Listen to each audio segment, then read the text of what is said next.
Shabbat Shalom, Miss Bakah. This is Maury Medad Yahoo. I want to welcome you to another live stream of My Living Branch. We're glad to have you aboard. We appreciate you for joining, taking time out on this set-apart day, the Shabbat of Yahuwah Elohim. It's not my Shabbat, it's his Shabbat. So we're excited to be able to just bring these lessons and be able to give lessons back to the community and back to those that follow. So we're thankful. We appreciate you and your sincerity, and want to give a shout out to all of the bookmarker army that's out there that's been passing out bookmarkers. It's definitely been going well. Tremendous success. If you haven't done so already, you need to consider. And got an order in last night, and we're going to get those out. You can start small and build yourself. I'm telling you, once you get into a habit, it becomes a way of life. And not only are you spreading his name, you're spreading his word. So Shabbat Shalom again to all of our Miss Bakah. Now, we're going to have a little shift today. We're going to go into an area that's, you don't really see it in the Tanakh, but when we come over to the Brit Hadashah, the New Testament, it's all over the place. And we might have, not sure how many lessons we'll do on it. Might just be one, might just be today, but we'll see. We'll let the Father lead us as far as this is concerned.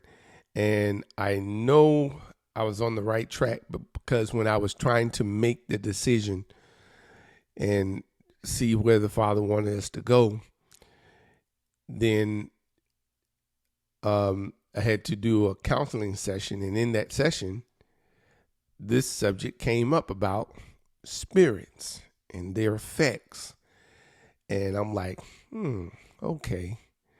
Because sometimes we teach, but we ignore this side, that these things really exist and that people are not only influenced by them, but they can take up abode or habitation in a person and dictate their behavior. So for those of you that have never experienced it, it is a real world. It is out there. And you can open the door and you can be susceptible to it. So we're just going to go over a few things today, and it's going to be a great lesson. Hallelujah. We want to thank all the Maureen for being on the lesson day, and all of our Miss Bakah. We appreciate you. So let's pray, and we're going to get into our lesson. Teach them to be set apart. Part 15, Unclean Spirit.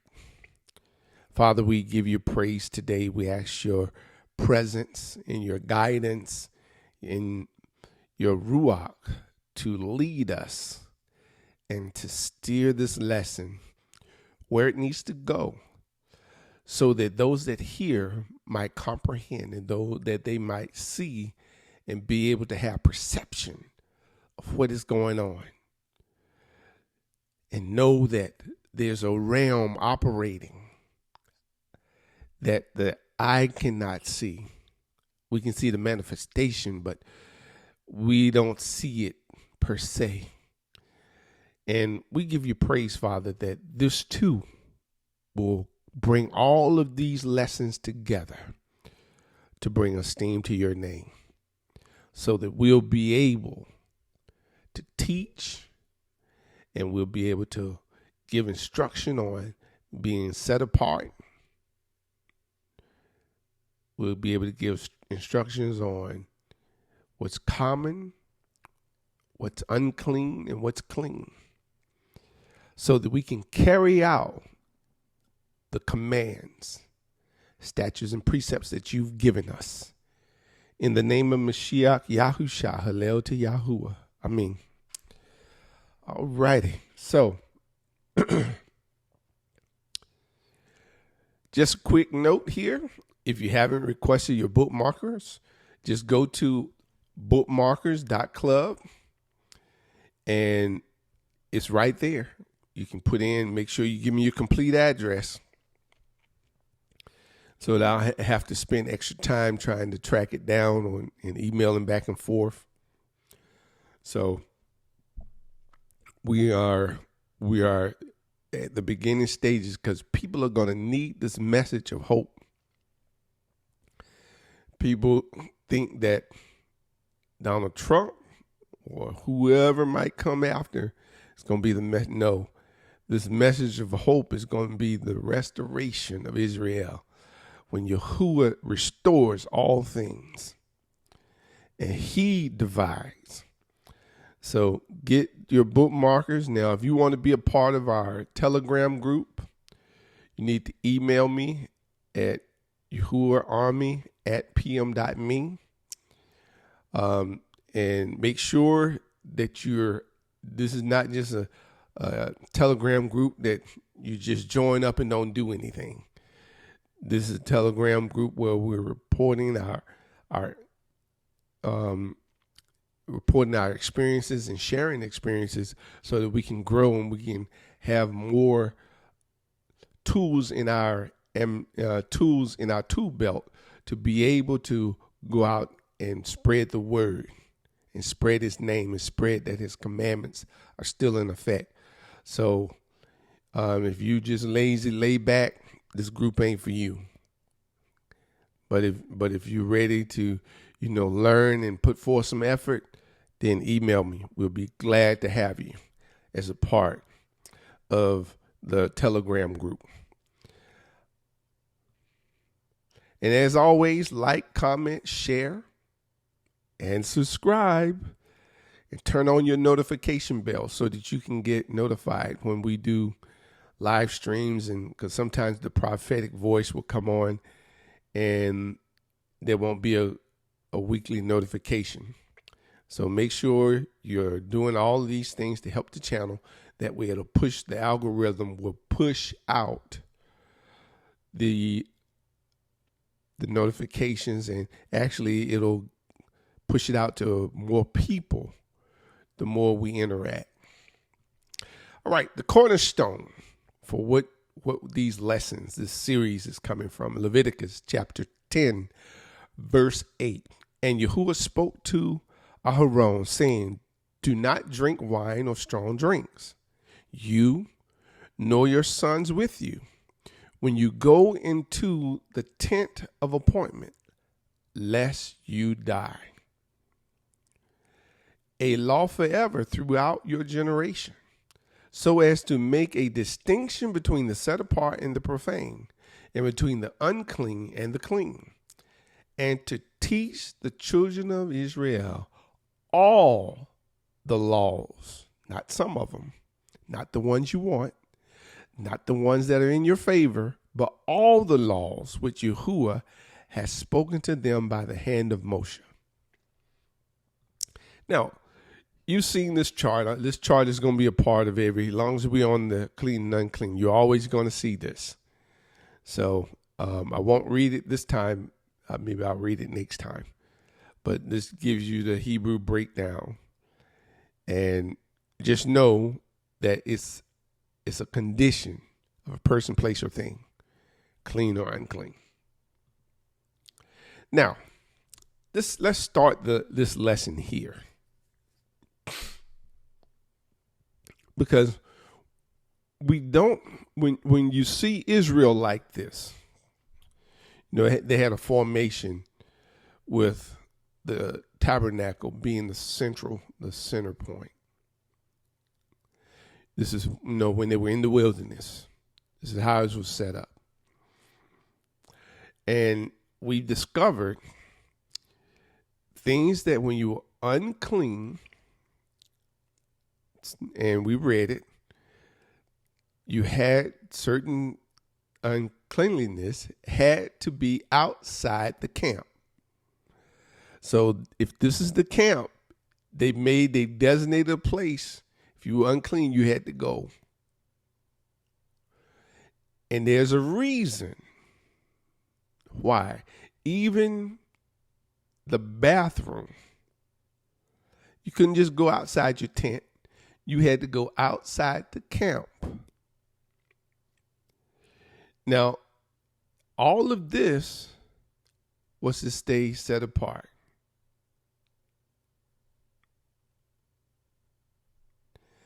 And there was a reason it was to stay set apart. And let's read it in Deuteronomy 23, verse 12.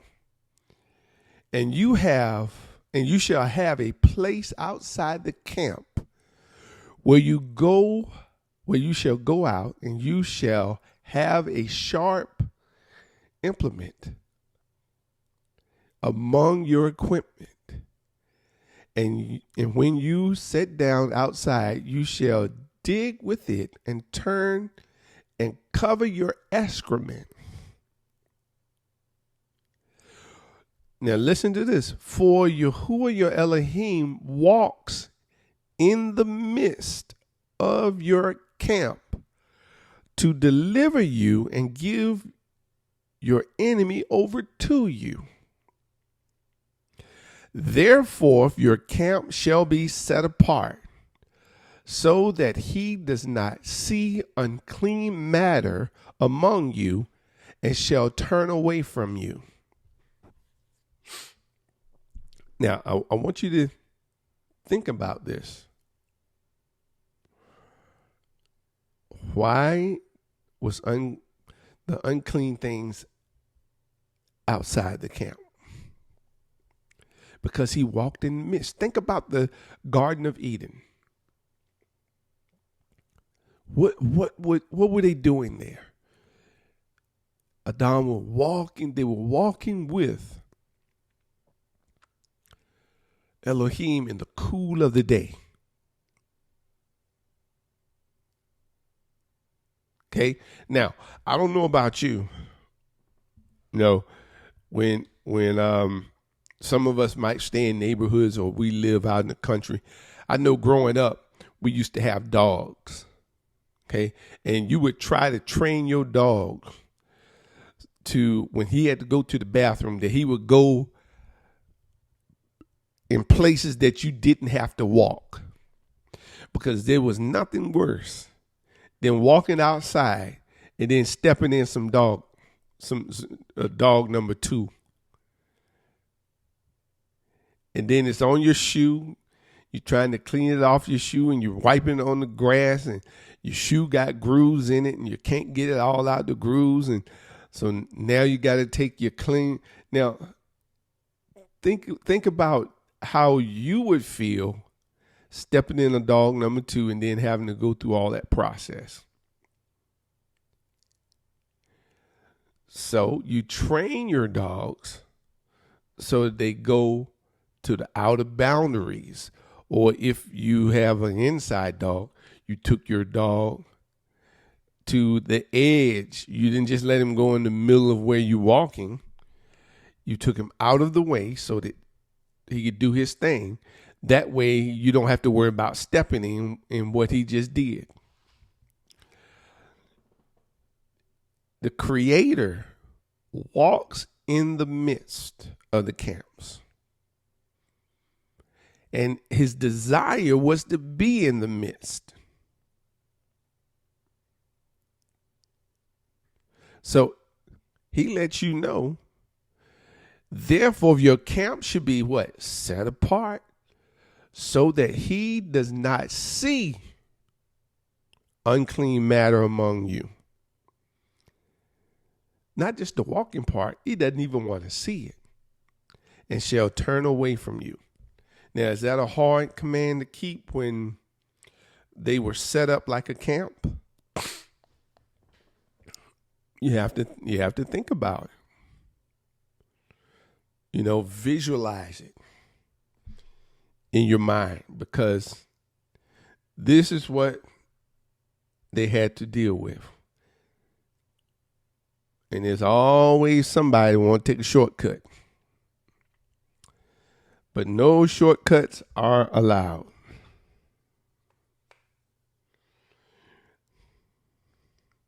Now, I bring this up because he wants to dwell in the midst. And for him to dwell in the midst, there's certain protocols he wants us to keep. Now, what was the enemy's main objective? His main objective is to bring you to a state where you compromise what you know is written.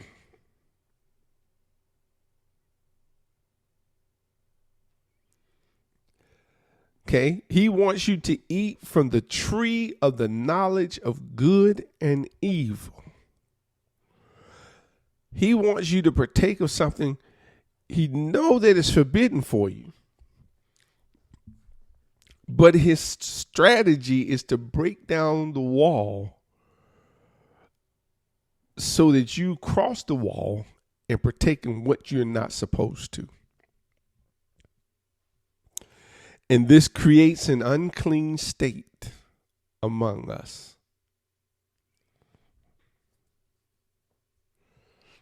And he's good at what he does. You might not believe it, but he is. Now let's look here. This is the only place in the Tanakh that you're going to find unclean spirit. And we are using it just as a reference point. And what we're going to find out as we move forward, that there's certain characteristics of an unclean spirit that you're going to find, what they gravitate towards, what they like to inhabit, where they like to be. And let me just before I do this, I want to preface this with a dream that I had last night. And the dream was, I could see, it was like a big cloud that I had to go out and fight. It was dark and it had red markings on it. And the cloud finally settled, and when it settled to the ground, the cloud turned into like an amusement park. And I'm like, that's real interesting. And what I was going to do is to rescue those that were in the cloud that the cloud would affect. But what turned out, I didn't have to go rescue, because the ones that it would have it affected, they had already been taught this, and they came out of the cloud. So that cloud was definitely a spirit. I could tell the way it was operating. And you're going to see more than ever, as times get worse and calamity comes upon this earth, you're going to see different spirits rise up. And if you don't know, they're going to affect you. They're going to alter your behavior. And because remember, you don't have to be possessed to be influenced. So let's read this. Zechariah chapter 13, verse 1. In that day, a flood shall be opened for the house of David and for the inhabitants of Jerusalem, for sin and for uncleanliness. Now, what's going to be open? A fountain So you remember, do you remember in our teachings when you were, and it wasn't sin, but he commanded you to wash with what? Water? And anything that, depending on what it was, if it got on something, you had to wash that with water. You had to wash your garments, and you were considered unclean to evening, depending on what it was. But notice in this particular thing, this particular passage, it says, "In that day a fountain shall be opened for who? The house of David, and for the inhabitants of Jerusalem." What's it for? For sin and for uncleanness. See, notice that they're separate. "And it shall be in that day, declares Yahuwah of hosts, that I cut off the names of the idols from the earth, and they shall be remembered no more.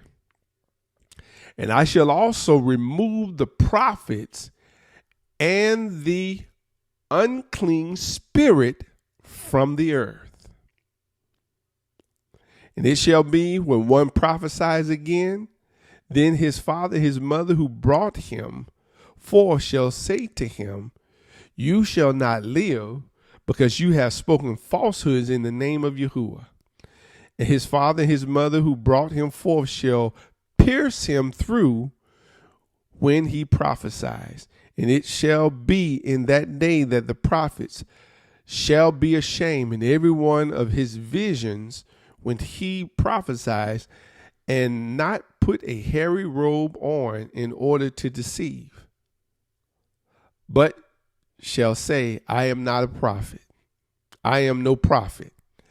I am a farmer, for a man sold me as a slave in my youth. And one shall say to him, what are these wounds in your hands? And he shall say, because I was struck at home by those who loved me. So in other words, correction. Because remember, he chasteneth whom he loves. But what we're really dealing with is the unclean spirit. That's the part I want you to hold it. He said he's going to remove it from the earth. Now, just want you to hold on to that thought as we move forward. And I want to transition over to the Brit Hadashah, because this is where we see unclean spirit, the unclean spirit operating. And I kind of want you to be more, and I want you to analyze and look at what's happening. Let's look at Luke. Let's read it. Luke 11:24. When the unclean spirit goes out of a man, he goes through dry places seeking rest, and finding none, he says, I shall return to my house from which I came. And when he comes, he finds it swept and decorated. Then he goes and takes with him 7 other spirits more wicked than himself. And they enter and dwell there. And the last state of that man becomes worse than the first. Okay, so when that unclean spirit goes out of a man, it says he goes to dry places. Now, I want you to, let's just look at a couple of things. Where was the spirit? He was inside that man's body. So when he goes out of that man, he goes, or some translators say wander in dry places. Some would reference deserts. But I just want to go back and remind you about Yom Kippur. What happens on Yom Kippur? Where is that goat sent that has the sin prayed over it? Where is it sent to? And there's some other references too. I'm going to just tell you about Leviticus 16:21. Then Aharon shall lay both his hands on the head of the live goat, and shall confess over it all the crookedness of the children of Israel, and all their transgression, in all their sins shall be put on the head of the goat, and shall send it away into the wilderness, that's the desert, by the hands of a fit man. And Isaiah has quite a few references to wild beasts being in the desert. But what you find in this particular passage, that being in a dry place or desert, the unclean spirit doesn't find rest. It's seeking rest, but it doesn't find it. So when it doesn't find it, what does it do? It's going to try to return to the house from whence it came. To the house. It considers the body a vessel, a place to dwell, where it takes up and takes possession of the thought faculties and all that body does. Now I'll just read one passage from Isaiah. Isaiah chapter 34, verse 14.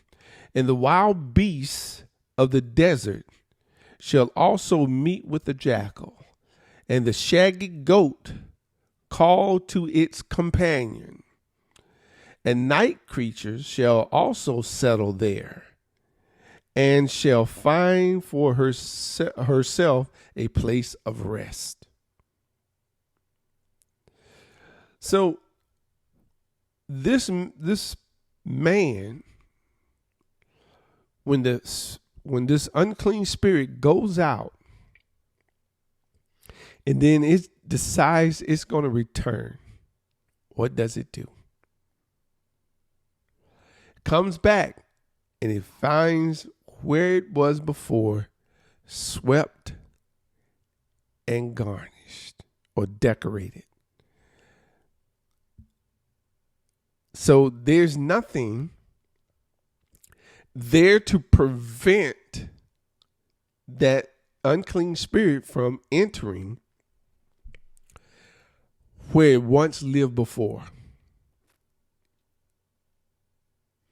Now, for those of us that have dealt with spirits, if you don't fill the vessel with something clean, and we're going to talk about that a little further along in the lesson, then when an unclean spirit returns, it's going to come in. It's going to come back in. He goes in, takes with him 7 other spirits more wicked than himself. So he's going to reinforce, put the padlock on, put the reinforced door frame, so to ensure that, hey, I don't have to go out of this again. I'm here for good, so I'm going to take some buddies with me. And they enter and dwell there. And what happens to the man? The last state of that man becomes worse than the first. The man, and we're going to see some examples of this, his state is just terrible. The house must not remain merely in a state of readiness for reception. It must be filled with the word of Elohim. You have to feel it. Not with philosophies and vain traditions, and it's got to be filled with the word of Elohim and his spirit.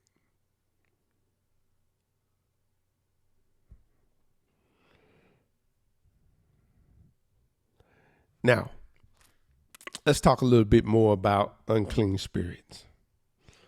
Maybe you haven't had to deal with unclean spirits. Okay. And Maury Lamont, that's a great comment. What comes to mind, because one of the things in a desert, there is no water. Okay. And when you remember Israel, Yahuwah had to supply them water, but he says, Maury Lamont says, it comes to mind for me is a representation of a place without water, living water.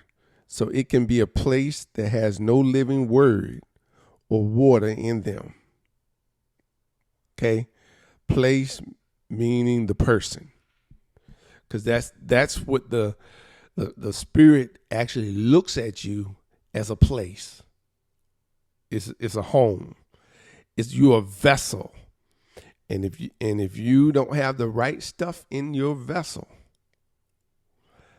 then they can start out by influencing you. Get the foot in the door. Then the next thing from influence, it goes to possession. Now let's look at a couple of things that are related here. Matthew chapter 12, verse 28. But if I cast out a demon by the spirit of Elohim, this is Mashiach talking, then the reign of Elohim has come upon you. Okay, the reason I put that there is because you have to know how Mashiach was doing it. He said he was doing it by the spirit of Elohim.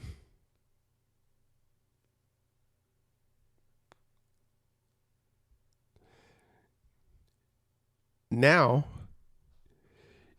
when it comes to what he was doing it by, because remember, in scripture, you have clean, unclean. Is the spirit of Elohim clean or unclean? It's clean. These other spirits that are operating, what are they? They're unclean. So you have to get a real good picture of what's happening when the Pharisees and scribes say certain things. Okay, so let's go to Mark chapter 3, verse 22. And the scribes who came down from Jerusalem said, he has Beelzebul, and he cast out demons by the ruler of the demons. Makes great sense, doesn't it?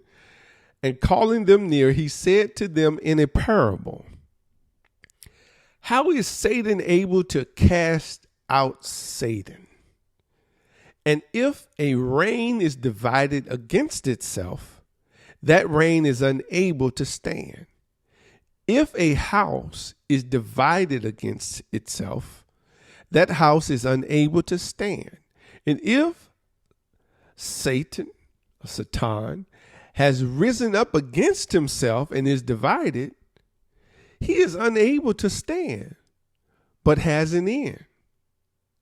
No one is able to enter a strong man's house and plunder his goods unless he first binds the strong man, and then he shall plunder his house. Truly, I say to you, all the sins shall be forgiven the sons of men, and whatever blasphemies they speak.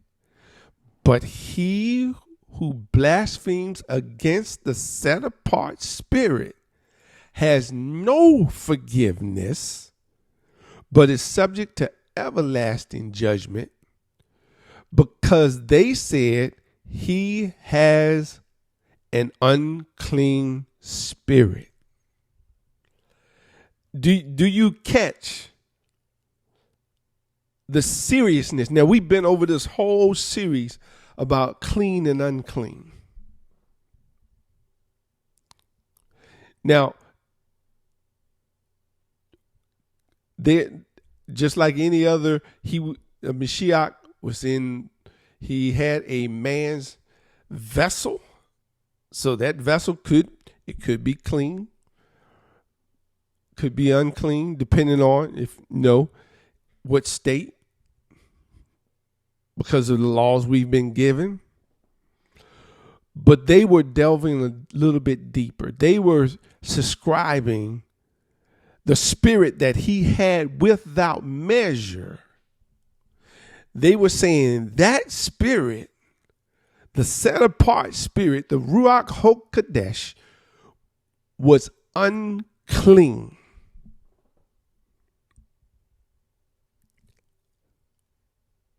Because they were saying, because remember, he cast out demons by the spirit of Elohim. So they were calling that spirit unclean. I want you to see the seriousness of that. He even said in another passage that whatever they say about the Son of Man will be forgiven. But if you speak about the works of the set apart spirit and subscribe it to be unclean, you are in trouble. No forgiveness forever, but you're going to be subject to everlasting judgment. This is the level that people reach to. You got to be careful.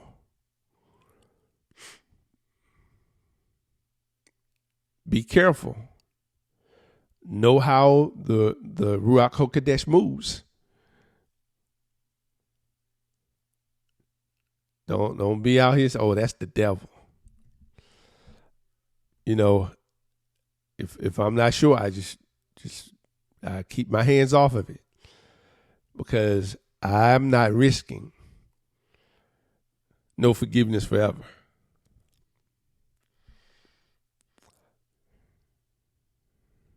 Because it is a serious offense.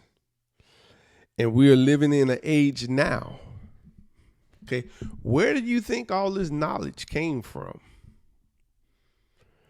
And how things are accelerating knowledge. It's all knowledge. Artificial intelligence. Notice what it says. Artificial intelligence. There's one intelligence that stands above everything, and that's the word of Elohim, powered by the Ruach HaKodesh. Hallelujah. Now, we got to explore some things. Let's take a case study of the unclean spirit legion. Let's look at some of the things in there. Okay, this one we're going to pull from Mark 5, verse 1.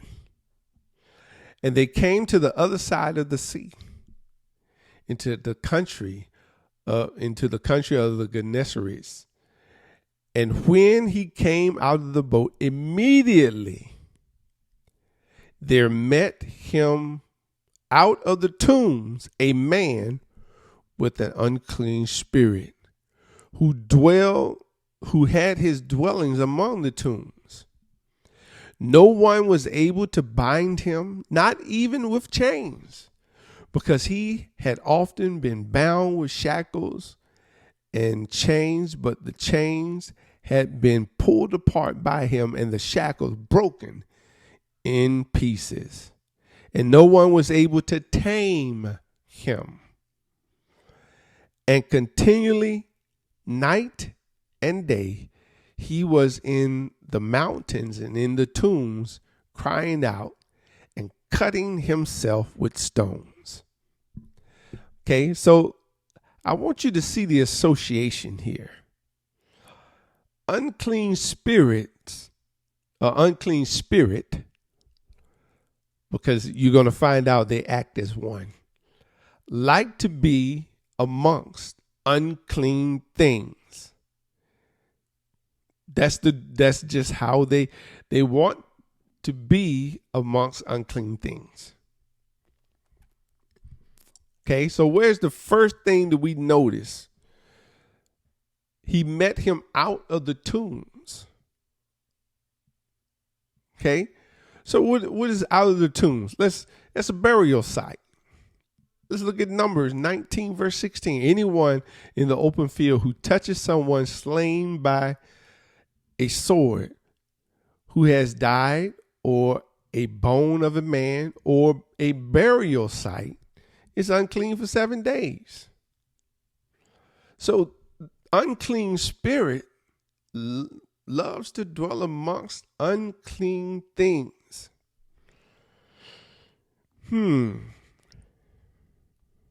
Ask yourself. Now,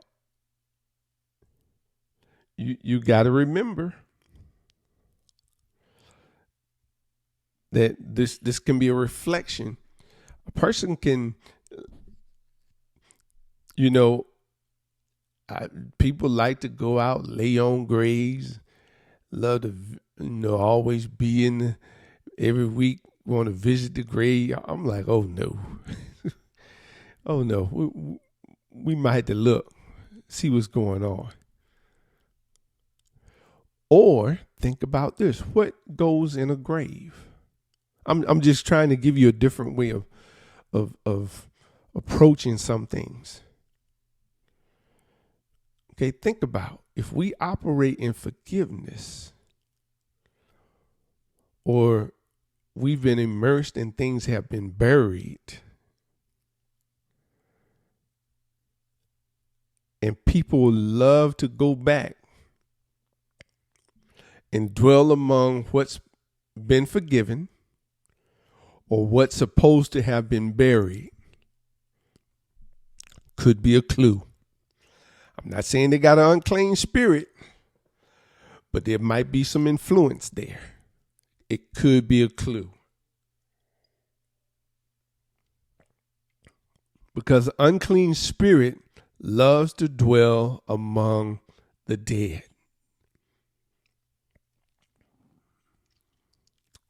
So I'm just giving you another approach to think about. Because if we are operating in the right spirit, then we are letting the dead bury the dead. And we're forgiving so that we may be forgiven. Oh, man. The enemy's mad now. I just told on somebody. So you gotta, because remember now, I keep telling you, unclean spirit is trying to find a way in. And if it sees some darkness in you, something that it can exploit, it will keep working at it and working at it until it's actually able to get in. And I've experienced where I've had to cast out demons from people. And we've talked about it before. I've seen them barking. I've seen them crawling like snakes. These are how they manifest. This stuff is real. Maybe you haven't seen it, but I've seen it. I've experienced it. I've come up against it. And, there's some others that I've talked to. They can, experienced it and know how to handle it. Now notice, the unclean spirit gave the man extraordinary strength and caused the man to refuse to be tamed. Okay? It makes the person just wild. Won't listen, can't do anything to help this person. They can't be tamed. And another aspect, a sign of an unclean, crying out and cutting. Now, I just want to ask yourself if cutting would produce a discharge. What do you think? Let's read. A wound that's healing can produce a clear or pink liquid. An infected wound can produce a yellowish, bad-smelling fluid called pus. When fluid seeps from a wound, it is called wound drainage. Now, isn't that interesting? But also, don't we also read in Scripture about the cutting for the dead? So, the whole point of this unclean spirit is to exploit and bring this person, keep them in a state, in a place of uncleanness. Okay, this is why. Think about it. If the enemy can keep you in unforgiveness, if the enemy can keep you in hate, if he can keep you manifesting all these things that are not of Elohim, what do you think he's eventually going to do? He's going to try to take control of you.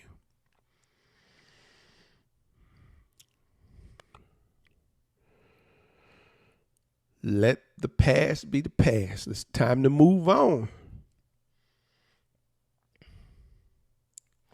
Okay, now let's keep reading. And seeing Yahushua from a distance, he ran and bowed himself to him. And having called out with a loud voice, saying, "What have I to do with you, Yahushua, son of the Most High El?" Notice this. Swear to me. Swear to Elohim not to torture me. Ain't that something? An unclean spirit gonna try to tell Mashiach what to do. For he had said to him, "Come out of the man, unclean spirit." And he was asking him, "What is your name?"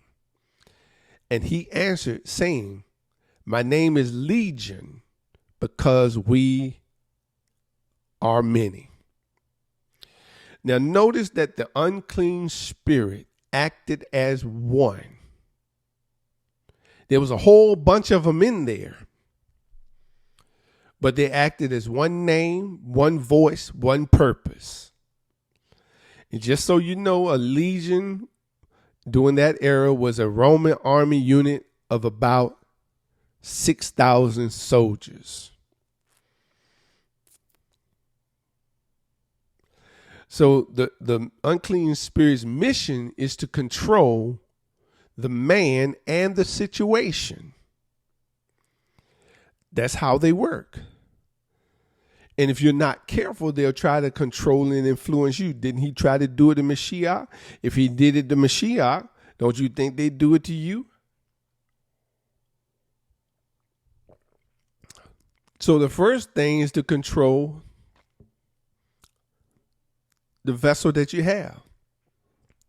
That spirit was operating as one voice in that man. The man couldn't speak. The one that was speaking was Legion.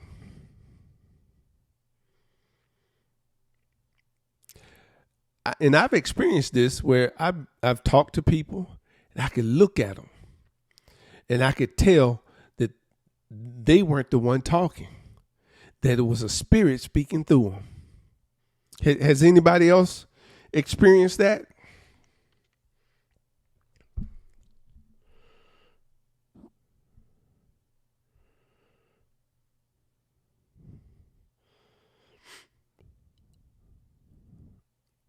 I'm just curious. Anybody else? Okay. Yeah, okay. Toda. You could see. It's like the person, it's like they're not there. You're looking at them and the person's not there.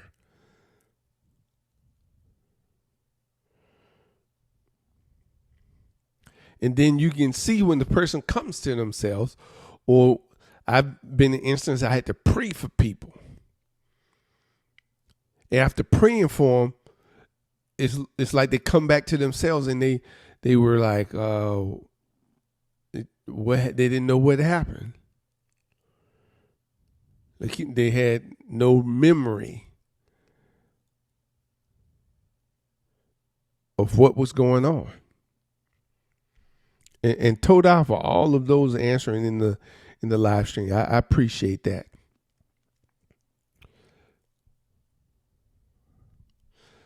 So keep in mind, the unclean spirit mission is to control the person that they're possessing, control who they're interacting with.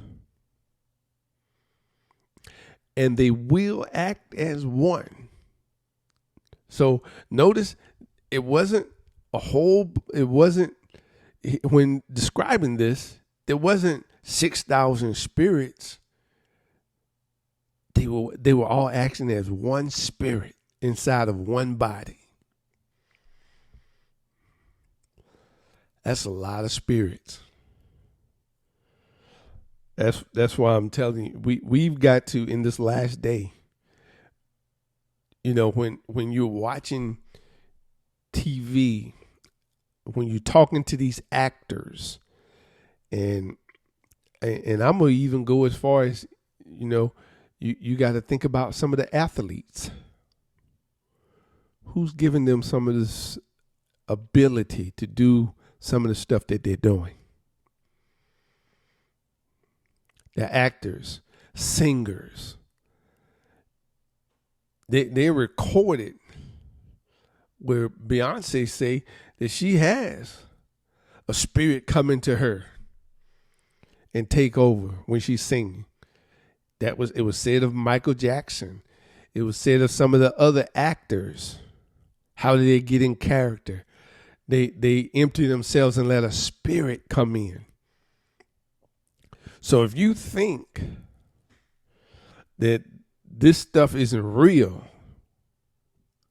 it's real as can be.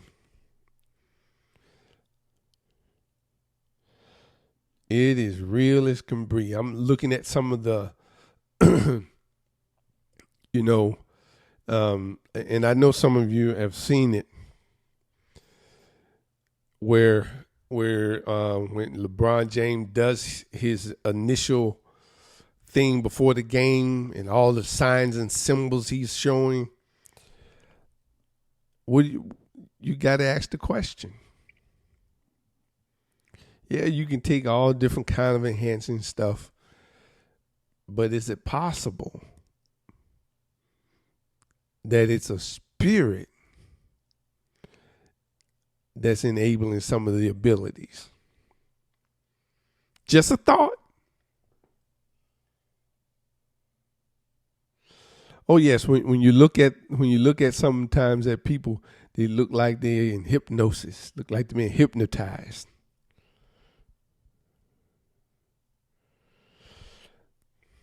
So now you have to know, how does Mashiach approach it? He uses the spirit of Elohim, the finger of Elohim, to cast out demons. So when an unclean spirit is operating, the person loses their identity and become one with the unclean spirit. Their body is a vessel. So you can attack the person, but the source is going to be the spirit.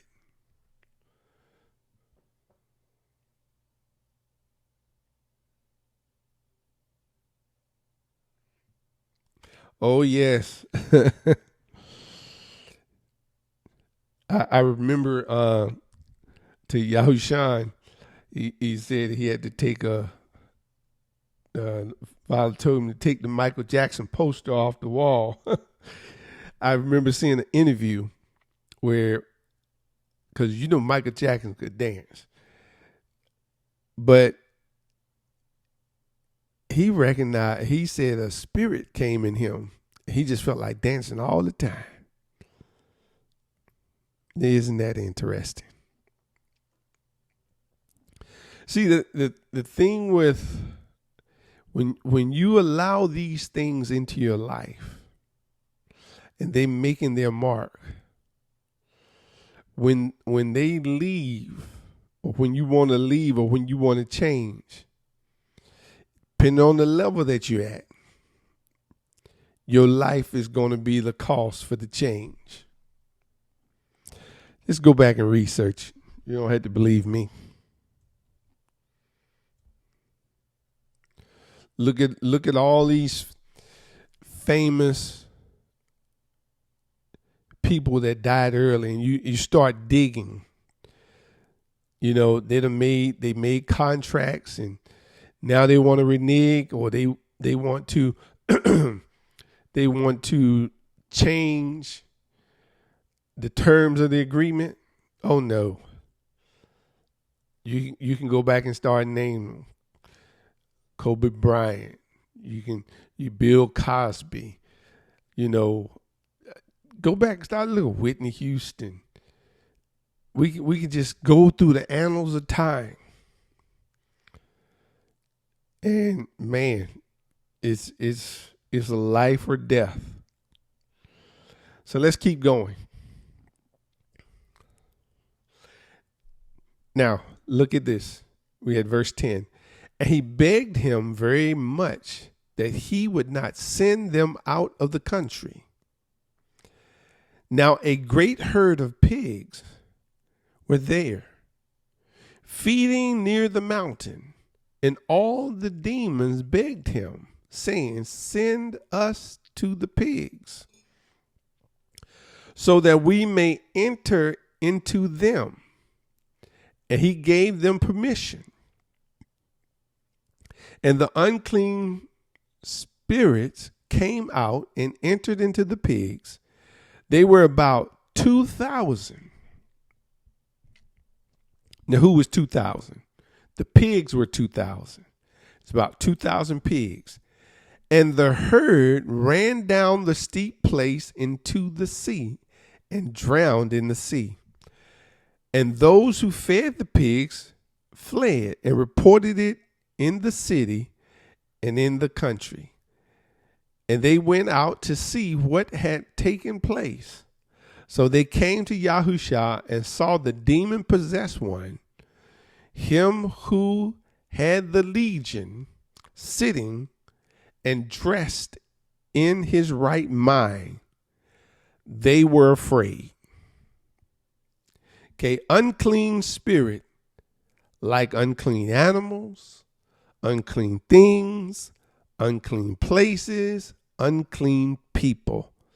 And when I say unclean people, I'm talking about people that stay perpetually unclean because they don't obey what the scripture has told them to be clean.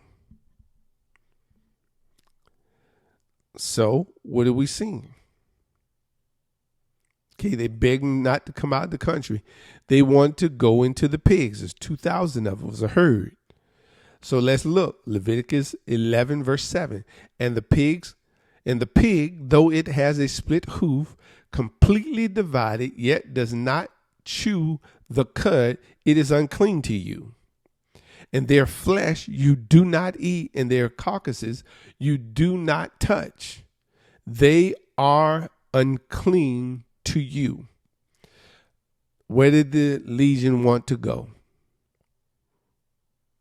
They didn't want to be sent out of the country. They begged to go in the pigs.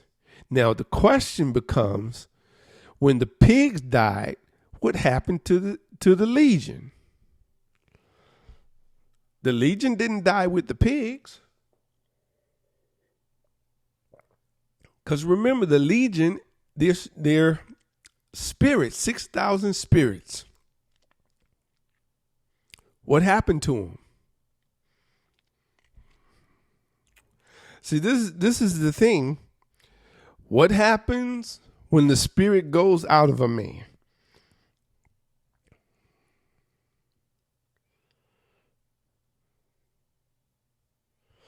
This is a lot of us are dealing with spirits.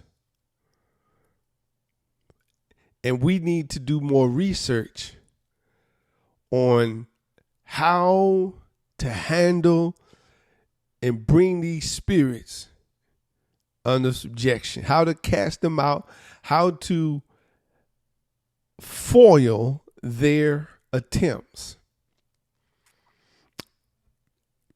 Okay, I heard you, Father.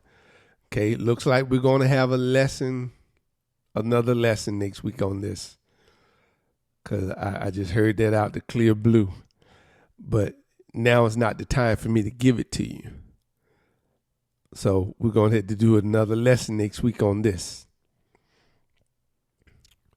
because some of us are battling with these spirits.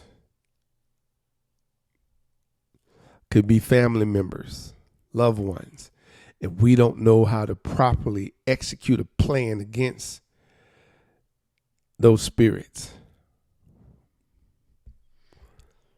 So let's keep going.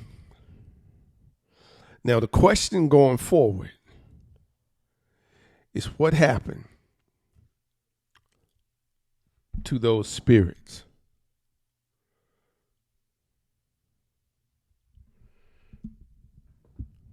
What happened to them?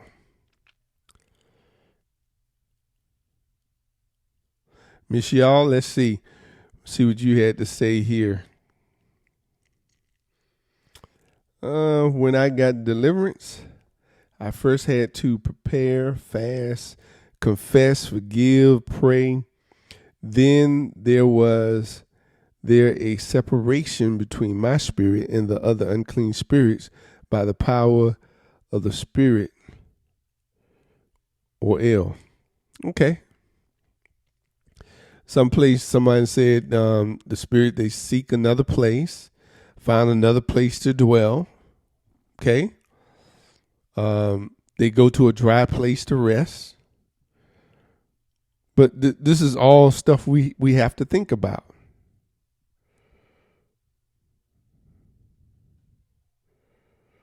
Yes, they will get aggressive. Somebody said they dealt with someone in unclean spirit in college. They got aggressive and barked like a dog and shook at me. And yeah, it's all possible.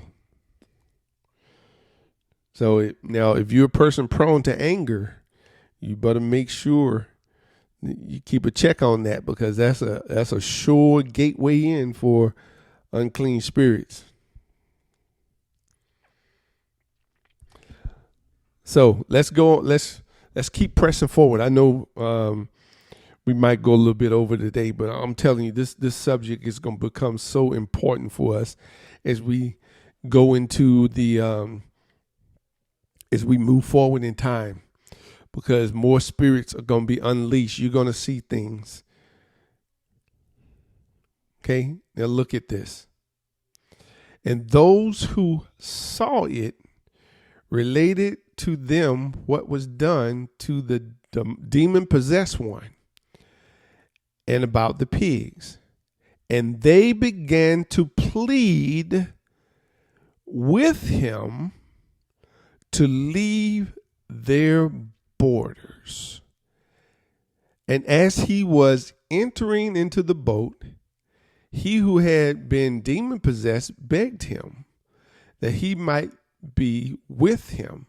Yahushua did not allow him, but said to him, "Go home to your friends and report to them what the master has done for you and how he had compassion." See, this was a total act of compassion, because the demon had the man so bound up he couldn't ask for deliverance. Sometimes when people have things on this level, they can't ask for deliverance. What's going to help them is you having compassion and being willing to take them through the process. And he left and began to proclaim in the Decapolis all that Yahusha had done for him, and all marvel. Now, my question was, what happened to the demons, or to the unclean spirit, the 6,000? I thought this was very strange right here. They began to plead with him to leave their borders. Now, the text doesn't say it, so I'm just uttering a possibility that those 6,000 spirits, though they might not have possessed these people in this region, could they have influenced them? Because the spirits didn't die. Once the pigs went into the sea, what did they do? They wanted to stay in that region. They didn't want the Mashiach to cast them out of the region. So he didn't cast them out of the region. And these people in this region, were they operating in faith and belief? They saw a miracle. But think about it. Somebody lost 2,000 pigs. Do you think that person might have been upset? Do you think someone was a little angry? It's possible those demons started influencing others in that region, because they realized if he stayed in that region, all of them could be gone.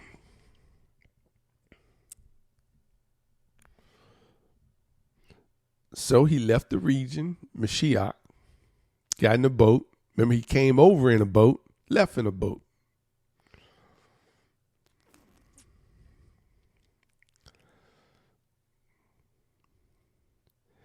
But he gave the demon-possessed man a mission to go home to his friends, report to them what was done, and how Mashiach had compassion on him. And he did just that, and all marvel. But these are just some things to think about when dealing with spirits. Now we're going to do one last thing. And like I said, next week we're going to take it up again, because we're not finished with this. This is war.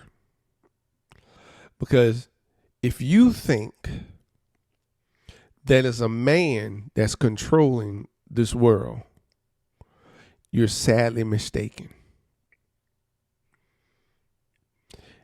The things that are happening, the technology that's being released, Hasatan is the Elohim of this world until his throne is torn down. So you've got to be able to identify and operate in this world. Okay? Notice, and somebody made you say you want to be an actor. I'll give you a hypothetical.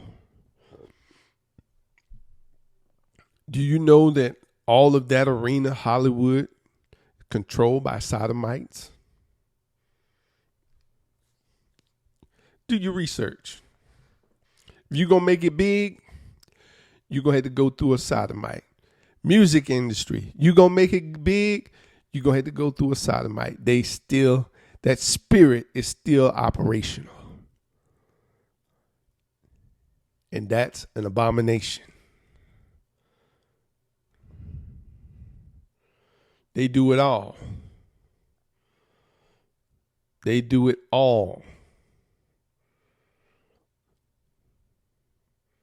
There's states that have, and countries that have legalized bestiality.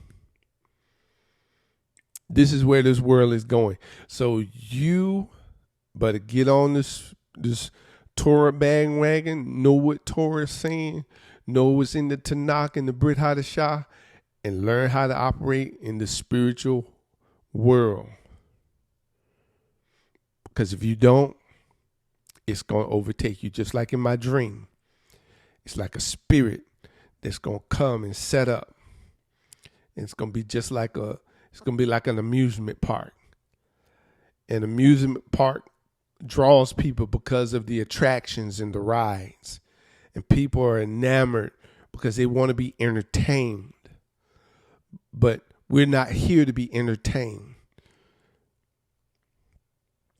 So the spirit of entertainment is what pulls you into an amusement park.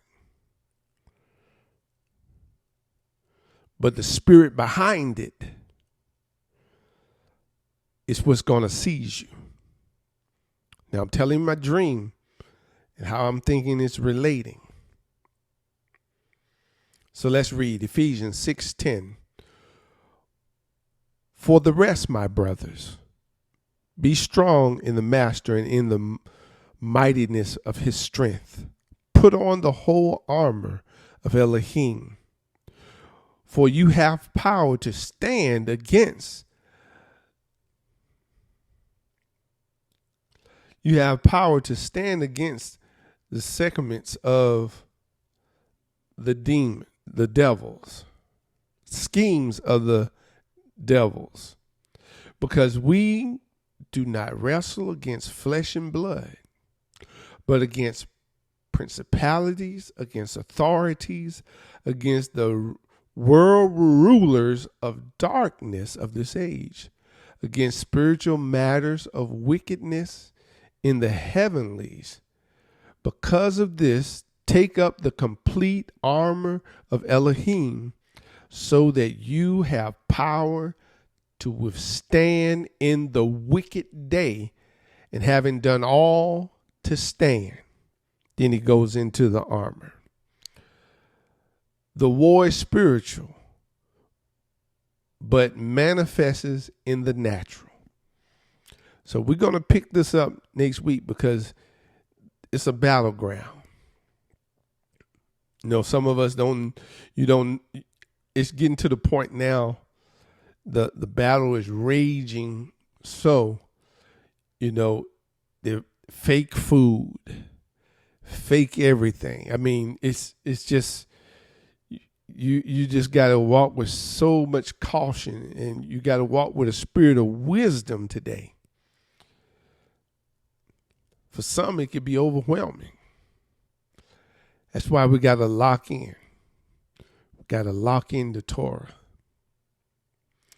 So, for those seeking, amusement, entertainment, I think that's something we probably in the near future, like right now, that's probably going to be something we need to steer clear of. Okay, and don't remember what you seeing is not being controlled by a man. These people, they're spiritual beings out here. Authorities, principalities that are controlling all of this stuff. They know their time is short. So I just encourage you to be more vigilant.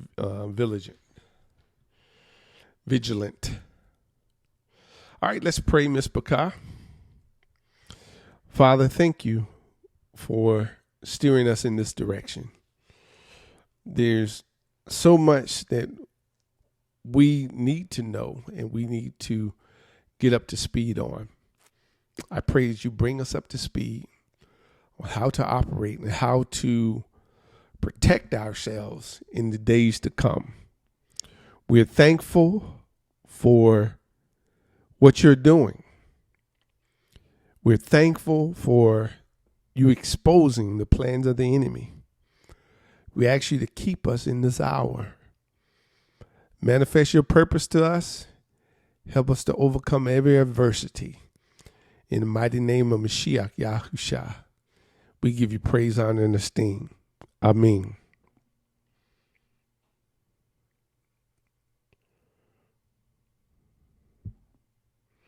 Now, somebody asks, this particular topic is on point with the overall lesson. We can't watch movies with sorcery or go out anywhere or hang out for our pleasure. Come out from among them. Yeah, you definitely got to be cautious, because even music, some of the modern music, and they're casting spells over it. I saw one lady was saying that she did a spell on TV, and she didn't know she was doing a spell. And they came back and told her, you sent a spell out to all that watched that. I was like, what? So they're coming at every angle, every medium. So what I'm saying is that we got to use wisdom. You got to use wisdom in what you're doing. Even for our kids, some of the stuff coming out on Disney, straight sorcery, witchcraft, warlocks, all that stuff in place. So we just got to exercise extreme caution and wisdom.